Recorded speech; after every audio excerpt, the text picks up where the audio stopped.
ये आकाशवाणी है। कार्यक्रम स्पॉटलाइट में प्रस्तुत है विशेष चर्चा। जल जीवन मिशन के तहत 9 करोड़ ग्रामीण घरों तक पहुंचा नल से जल। इसमें भाग ले रहे हैं जल जीवन मिशन के संस्थापक निदेशक भरतलाल और आकाशवाणी संवाददाता कमल कुमार प्रजापति। जल जीवन मिशन जल शक्ति मंत्रालय और सरकार की एक ऐसी फ्लैगशिप परियोजना है जिसमें कि घर घर तक स्वच्छ जल पाइपलाइन के जरिए उपलब्ध हो 2024 तक ये लक्ष्य तय किया गया है। और अगर हम इस योजना का और व्यापक रूप देखें तो इसके अलावा जल प्रबंधन, जल संरक्षण, वर्षा जल संचयन पर भी इस मिशन के अहम कंपोनेंट्स हैं। तो 2019 के अपने भाषण में प्रधानमंत्री नरेंद्र मोदी ने जैसा कि कहा भी था कि 2024 तक इस मिशन की सफलता सुनिश्चित करनी है और 2019-20 के ही अपने बजट भाषण में वित्त मंत्री ने हर घर नल से जल योजना के लिए वित्तीय प्रावधान भी किए थे। शुरुआत में भरतलाल जी, अगर इस मिशन की प्रगति की हम बात करें तो आज से 3 वर्ष पहले के आंकड़े को हम अगर देखें तो देश में ऐसा आंकड़ा मिलता है कि बहुत कम ग्रामीण घर ही पाइपलाइन के जरिए पानी की उपलब्धता से जुड़ पाए थे और अब लगभग 9 करोड़ से ज्यादा ग्रामीण क्षेत्रों में घरों तक पाइपलाइन के जरिए पानी पहुंच चुका है। जल जीवन मिशन के जो हर घर नल के जरिए पानी पहुंचाने का ये कार्यक्रम है, इसकी प्रगति पर आप क्या कहेंगे? पीने का शुद्ध पानी यदि हर घर में उपलब्ध हो,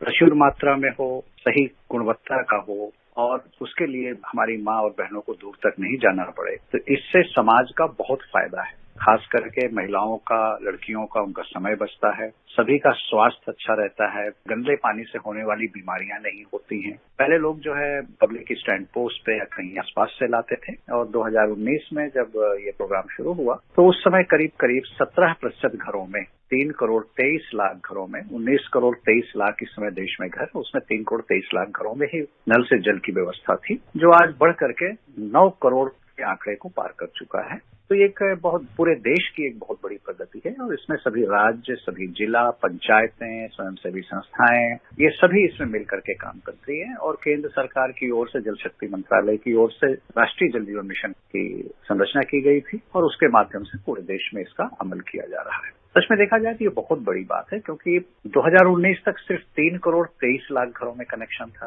जल जीवन मिशन का जमीन पे जो इम्प्लीमेंटेशन है वो शुरुआत उसकी हुई 25 दिसंबर 2019 से, जब गाइडलाइन इशू की गई। उसके बाद से करीब आप अगर देखेंगे तो 25 महीने में 5 करोड़ 77 लाख घरों को नल से जल उपलब्ध कराना एक बहुत बड़ी उपलब्धि है। करीब 47% घरों में अब नल से जल की सुविधा उपलब्ध है। आंकड़े ये भी बताते हैं कि देश में लगभग 8 लाख से ज्यादा आंगनवाड़ी केंद्र हैं या स्कूल हैं, वहां भी पाइपलाइन के जरिए पानी पहुंचा है, जिससे कि स्कूल में जाने वाले बच्चों के लिए स्वच्छ पेयजल उपलब्ध हो। तो न सिर्फ घरों बल्कि स्कूलों और दूर दराज के इलाकों में जो पानी पहुंचाने की योजना है, इससे लोगों के स्वास्थ्य, ग्रामीण क्षेत्रों में रहने वाले और वहां के जीवन स्तर में जो बदलाव है वो किस तरह से इस योजना के बाद आएगा? बच्चे जो है हमारा भविष्य है और बच्चे जो है गंदे पानी से होने वाली बीमारियों से ज्यादा प्रभावित होते हैं। इसका मतलब ये है कि हम 2024 तक इंतजार नहीं करें और बच्चों के लिए जल्दी से जल्दी नल से जल उपलब्ध कराएं। बच्चे कहाँ होते हैं? बच्चों को अगर देखा जाए तो स्कूल में है, आंगनवाड़ी सेंटर है, ट्राइबल विस्तार में आश्रमशालाएं हैं, तो इन सब जगहों पे नल से जल की सुविधा उपलब्ध होनी चाहिए। हाथ धोने के लिए, पीने के लिए, मिड डे मील को कुक करने के लिए, हैंड वॉशिंग की फैसिलिटी होनी चाहिए कि बच्चे हाथ धोएं जिससे उनका हाइजीन मेंटेन रहे और टॉयलेट में भी पाइप से पानी हो जिससे कि शौचालय में भी उसका उपयोग हो सके। यही नहीं, हमें अपने बच्चों को water, sanitation and hygiene enlightened citizen बनाना है। इसलिए स्कूल में, आंगनवाड़ी में, आश्रमशाला में बच्चों को जो गंदला पानी होता है उसको इकट्ठा करके, उसको ट्रीट करके, उसको रीयूज के बारे में सिखाया जाए और रेन वाटर हार्वेस्टिंग के बारे में सिखाया जाए। 2020 में गांधी जयंती के दिन इस कार्यक्रम को शुरू किया गया कि बच्चों को शुद्ध पानी उपलब्ध कराने के बारे में जागरूकता समाज में लाई जाए। उसका नतीजा ये हुआ है कि पूरे देश में 82% से ज्यादा स्कूलों में नल से जल की व्यवस्था हो चुकी है। इसी तरह से करीब 78% आंगनवाड़ी सेंटरों में वहां पे भी नल से जल की व्यवस्था हो चुकी है और इसी तरह से primary health centre, community centre, ग्राम पंचायत की बिल्डिंग, करीब 75% ऐसी जगहों पे भी नल से जल की व्यवस्था हो गई है। इसका मतलब यह है कि हम बच्चों के भविष्य को उसको ध्यान दे रहे हैं और यही नहीं, वहां पे टॉयलेट और यूरिनर में भी नल से जल की व्यवस्था की गई है और हैंड वॉशिंग की फैसिलिटी की गई है। रेन वाटर हार्वेस्टिंग भी बहुत जगह किया गया है और ग्रे वाटर जो होता है, जो गंदला पानी होता है, उसको इकट्ठा करके यूज किया जाता है।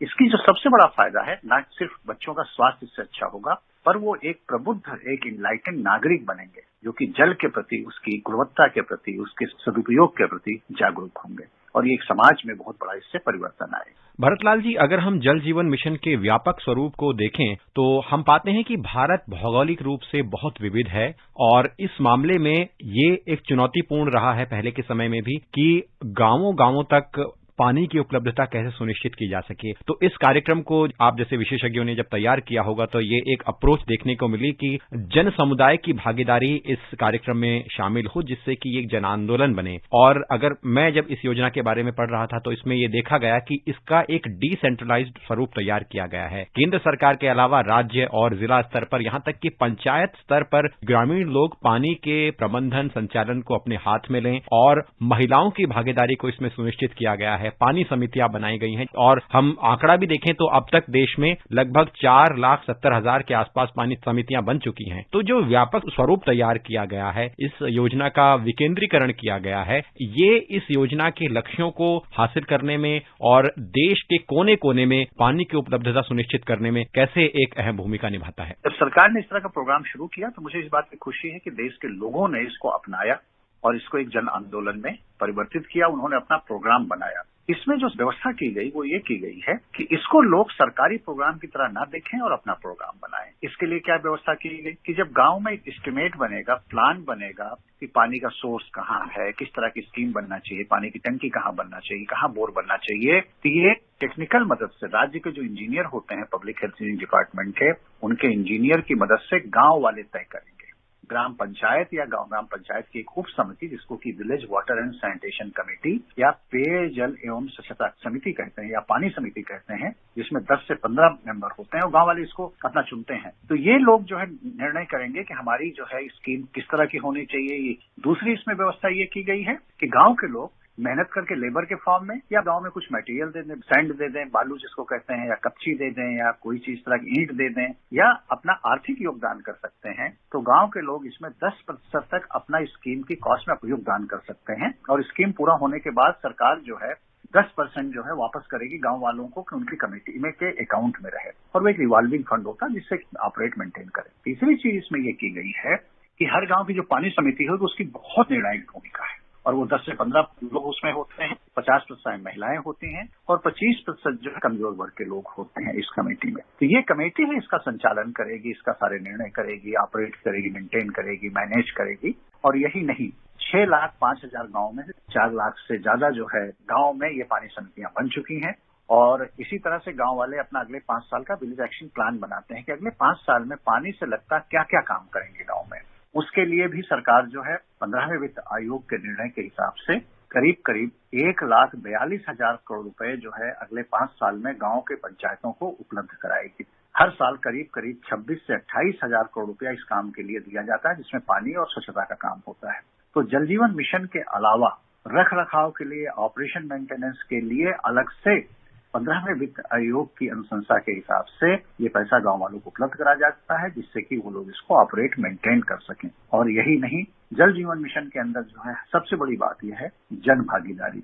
ये गांव की स्कीम है, उनकी अपनी स्कीम है, उनकी टंकी है, उनका निर्णय है और इस चीज का स्वागत किया जाता है। इसी के साथ साथ गांव के लोग इस काम को कर सकें, इसके लिए ट्रेनिंग, उनका जो है तकनीकी ज्ञान बढ़ाना, स्किलिंग। और यही नहीं, गांव की जो सेल्फ हेल्प ग्रुप होते हैं या जो स्वयंसेवी संस्थाएं होती हैं, उनको भी इसमें जो है शामिल किया जाता है, जिससे कि गांव में वो जो है इसका प्रचार प्रसार कर सकें, लोगों में जागरूकता पैदा सके। पानी जो है साल में मानसून के सीजन में बरसता है या कभी कभी हिमालय में ऊपर जगहों पे जो है हिमालय में वहां पे स्नोफॉल होती है, बर्फ गिरती है। तो उस पानी को इकट्ठा करके, चाहे वो छोटे छोटे तालाब में या रिजर्वायर में, डैम में, उस पानी को इकट्ठा करें या जमीन के नीचे अपने एक्विफर को रिचार्ज करें। इसी पानी को जो 3-4 महीने में जो पानी मिलता है, उस पानी को इकट्ठा करके पूरे साल भर उपयोग किया जाता है, जिससे कि पूरे साल भर पानी की कमी से हमारा जो सामाजिक और आर्थिक विकास है वो धीमा न पड़ने पाए। तो बिना जन भागीदारी के जल जीवन मिशन जैसा कार्यक्रम हो ही नहीं सकता है। और जो गांव के लोग हैं, उन्हीं के गांव में स्कीम रहनी है, उन्हीं को ऑपरेट मेंटेन करना, उन्हीं को इस गांव का पानी पीना है। तो इसलिए गांव वालों के लिए ये स्कीम बहुत इंपॉर्टेंट होती, बहुत इसकी महत्व होता है। जी, आपने बड़ी महत्वपूर्ण बात कही कि जब कोई योजना पारदर्शी होती है तो उस योजना की सफलता उसमें सुनिश्चित होती है। इसमें जन भागीदारी के अलावा सरकार द्वारा तकनीक के इस्तेमाल पर जोर दिया जा रहा है, जिससे कि योजना में पारदर्शिता स्थापित हो। अगर हम इसका उदाहरण इस तरह से लें कि इस योजना को जियो टैग मिशन बनाया जा रहा है, यानी जो हाइड्रो जियो मॉर्फोलॉजिकल मैप है उसके जरिए जल स्रोतों की पहचान की जा रही है, जिससे कि किसी विशेष गांव के लिए इस मिशन के तहत क्या आवश्यकता है, किस तरह से वहां पानी का प्रबंधन किया जाना है, क्या पानी की उपलब्धता सुनिश्चित करनी है, तो इस योजना में तकनीकी से इस्तेमाल लिया जा रहा है। अगर हम दूसरा उदाहरण देखें तो हर घर के प्रतिनिधि का आधार नंबर लिंक किया जा रहा है, जिनके घर तक नल से जल पहुंच रहा है। तो योजना में जो तकनीकी पहलू है वो कैसे इसे और ज्यादा मजबूत बना रहा है? कोई भी स्कीम को इम्प्लीमेंटेशन करने के लिए, पारदर्शिता सुनिश्चित करने के लिए, और खास करके आधार जैसी जैसे व्यवस्था आ चुकी है, टेलीकॉम हर जगह पहुंच चुका है, तो इसका मतलब है कि अगर हम टेक्नोलॉजी का यूज करें तो पारदर्शिता आएगी, और दूसरा है कि काम के करने में तेजी आएगी। सर्वे होना है, डिजाइन होना है, ये सब काम बहुत तेजी से हो सकता है। जल जीवन मिशन में इन पहलुओं का ध्यान रखा गया है कि पहली बात तो ये है कि भाई गांव में जिसको कनेक्शन दिया उसका आधार नंबर है तो उससे वेरीफाई कर लीजिए, और कनेक्शन दिया है या नहीं दिया है उसको जो है आप वेरीफाई करके फिर डेटा को अपलोड कीजिए। ऐसे ही हम लोगों ने जो है इसरो के मार्फत से, एनआरएसए के माध्यम से हमने हाइड्रो जियो मॉर्फोलॉजिकल मैप बनवाया। इसका मतलब ये है कि जमीन के नीचे पानी कहाँ पे है, और दूसरी चीज है कि कहाँ पे क्रिवाइसेज है, जगह है जहाँ पे कि आप रिचार्ज भी कर सकते हैं। तो ये जो हाइड्रो जियो मॉर्फोलॉजिकल मैप है ये दोनों काम करता है। इसके माध्यम से हम पानी के सोर्स को भी आइडेंटिफाई कर सकते हैं जो भूगर्भ में है, और दूसरा है कि कहाँ पे हमको रिचार्ज करना चाहिए, इसका भी हम इसी से जानकारी कर सकते हैं। तो इसको यूज किया जा रहा है। इसी तरह से आप देखेंगे कि जैसे पानी मिल रहा है कि नहीं मिल रहा है, कितने बजे पानी शुरू हुआ, कितने बजे पानी बंद किया गया, पानी में कितनी क्वांटिटी थी, उसकी स्पीड जो है, फ्लो कितना था पानी का पाइप में, उसकी क्वालिटी, इन सब चीजों के लिए आज सेंसर उपलब्ध हैं। हम लोगों ने मंत्रालय के साथ, इलेक्ट्रॉनिक्स डिपार्टमेंट के साथ हम लोगों ने एक चैलेंज करवाया जिसमें सेंसर डेवलप करवा रहे हैं। तो ये सेंसर बेस्ड जो IoT सोल्यूशन है, इंटरनेट ऑफ थिंग्स सोल्यूशन है, गांव की जो पानी की टंकी है वहां से जो पाइपलाइन निकलती है उसमें इस सेंसर को लगा दीजिए, और आपका डेटा जो है, पानी गया कि नहीं गया, कितनी क्वांटिटी में गया, किस क्वालिटी का गया, किस टाइम का गया, इस डेटा को आप ले लीजिए और सीधे डैशबोर्ड पे ले आइए। तो दुनिया को मालूम चलेगा, पारदर्शिता रहेगी, स्कीम तो बन गई, पानी मिल रहा है कि नहीं मिल रहा है। इसी तरह से गांव में जो स्कीम बन रही है वो फिजिकल और उसकी फाइनेंशियल प्रोग्रेस जो है पूरे देश का ही नहीं, राज्यों का, जिला का और गांव वाइज अगर आप डैशबोर्ड पे जाएंगे, इसके लिए जल जीवन मिशन डैशबोर्ड, JJM डैशबोर्ड अगर अपने इंटरनेट ब्राउजर पे टाइप करें तो जल जीवन मिशन में आप देखेंगे पूरे देश की प्रगति है, राज्य की है, जिला की है और गांव की है। स्कूल में, आंगनवाड़ी सेंटर में, और सेंसर बेस्ड जो IoT सोल्यूशन है वो भी पायलट प्रोजेक्ट, उसकी भी इंफॉर्मेशन दी जाती है। तो डैशबोर्ड के मार्फत से इसमें ज्यादा से ज्यादा पारदर्शिता हो और लोग इसमें शामिल हो। और दूसरी चीज एक और भी ये भी किया गया है कि जैसे हम लोग ब्लड में अगर हम अपना ग्लूकोज मेजर करना चाहें तो आज घर में बैठ करके हम मेजर कर सकते हैं कि मेरा ब्लड ग्लूकोज कितना है। इसी तरह से पानी की अगर गुणवत्ता की जांच करनी हो तो उसके लिए भी एक चैलेंज जो है, इन्वेस्ट इंडिया के साथ एक चैलेंज किया गया, स्टार्टअप इंडिया के साथ, और ग्लूकोमीटर की तरह से ऐसे ही पानी को टेस्ट करने के लिए मशीन बनाई गई, और इस मशीन को बहुत जल्दी ही मार्केट में लाया जाएगा। तो लोग अपने घर में बैठ करके पानी को टेस्ट कर सकते हैं और उस डेटा को अपलोड भी कर सकते हैं कि एक कंप्लेंट भी कर सकते हैं कि भाई मेरा पानी सही है या खराब है। इसकी वजह से क्या होगा, पानी की जो गुणवत्ता है उस पर बहुत ध्यान दिया जाएगा। स्कीम सिर्फ फिजिकल इंफ्रास्ट्रक्चर ही नहीं बने कि टंकी बन गई या बोर हो गया या पानी की पाइपलाइन बिछ गई। असली मकसद ये है कि लोगों को अपने घरों में शुद्ध पानी मिले, ये सबसे ज्यादा जरूरी और अहम मुद्दा यही, और इसी के लिए ये विकेंद्रीकरण किया गया, इसी के लिए टेक्नोलॉजी यूज किया गया, इसी के लिए फंड प्रोवाइड किया गया, इसी के लिए गांव वालों की पानी समिति की ओनरशिप इंश्योर की गई। निश्चित रूप से, और शुद्ध पानी अगर उपलब्ध होगा तो न सिर्फ अर्थव्यवस्था का विकास होगा, लोग सशक्त होंगे, बल्कि लोगों का स्वास्थ्य भी बेहतर होगा। और ये मिशन इस मामले में ग्रामीण क्षेत्रों में रहने वाले लोगों को सशक्त करने के लिए बहुत महत्वपूर्ण है। भरतलाल जी, कार्यक्रम में आप जुड़े, चर्चा में शामिल हुए, आपका बहुत बहुत धन्यवाद। धन्यवाद कमल जी। अभी आप सुन रहे थे विशेष चर्चा, जल जीवन मिशन के तहत 9 करोड़ ग्रामीण घरों तक पहुंचा नल से जल। इसमें भाग ले रहे थे जल जीवन मिशन के संस्थापक निदेशक भरतलाल और आकाशवाणी संवाददाता कमल कुमार प्रजापति। ये कार्यक्रम आकाशवाणी के समाचार सेवा प्रभाग द्वारा प्रस्तुत किया गया। इसे आप हमारे mobile app news on AIR और YouTube channel news on AIR official पर भी सुन सकते हैं। इस कार्यक्रम के संबंध में अपनी प्रतिक्रिया आप हमें ईमेल कर सकते हैं। पता है AIRNSDtalks@gmail.com। ये कार्यक्रम फिर से सुनने के लिए लॉग ऑन करें हमारी वेबसाइट newsonair.nic.in।